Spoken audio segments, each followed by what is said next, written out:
Alrighty, more scales is probably my favorite scale, and it works on two strings, the E and the A. Well, should I do this? We'll be working with the G and the C.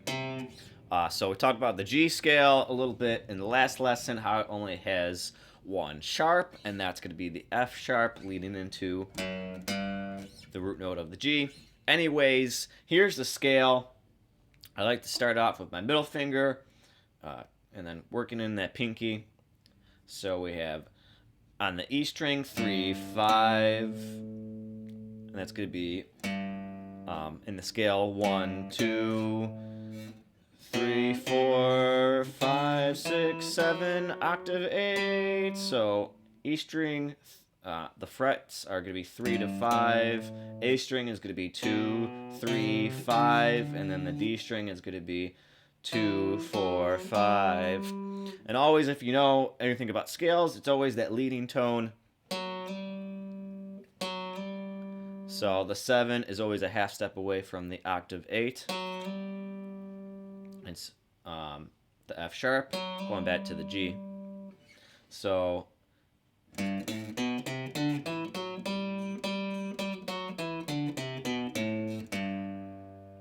but anyways, we're going to try to incorporate that into a solo, right? That's the whole thing about learning scales, is how to solo with them. And if this sounds, I don't know what the word, maybe robotic would be the word.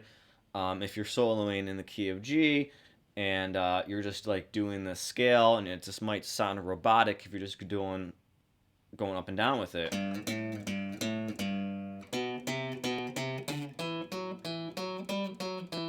It's not going to sound like great. I mean, do your own thing, but my recommendation is just find intervals that you like. Like here's this little shape you can make with your fingers, kind of like a stair step. You have the E on the third fret, and then the A string on the second fret. It's a third. It's just their intervals of third, 1 and 3. So you can use that for solos. Skipping out that walk. So it's just 1 to 3, 1 to 3, and then a 1 to 4 kind of thing, or a 1 1 5 3 kind of thing. So you can do that when you're soloing. I'm just using basically the better part of the fretboard. This easiest to see where it is, but obviously those notes are all across the fretboard, and you can find pretty much the same scale anywhere else too. I'm gonna have the root note of the G here, and we have its fourth right there, and its 5 right here. So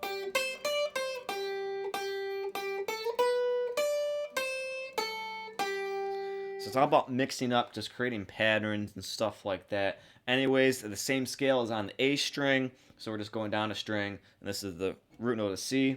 It's the same scale, so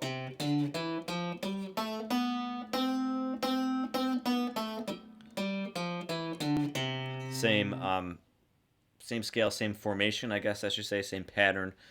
But I just wanted to show that it's a quick, easy scale, in my opinion, that maybe you can just work on. Just use your ear. It's just general free information. I'm just throwing it out there. Whatever which way your brain perceives it, it's up to you. Everybody learns in their own different way. So to me, I kind of just always gravitated to that 1 to 3 interval. It's like that scale is always gonna be there on these two strings. So I do that pattern a lot, where I'm just that pattern, going from the 1 to the 3, 4, 5, quickly, and then going that string below that 5 is the octave.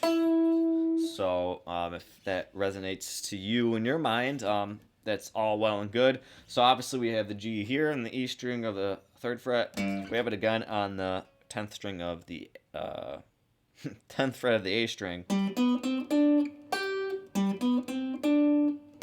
So we just have that pattern over again. That's all I really got. I mean, I can go into more stuff, but I don't want to overload this video and kind of want to make it as clean cut as possible. So, hopefully that helped you.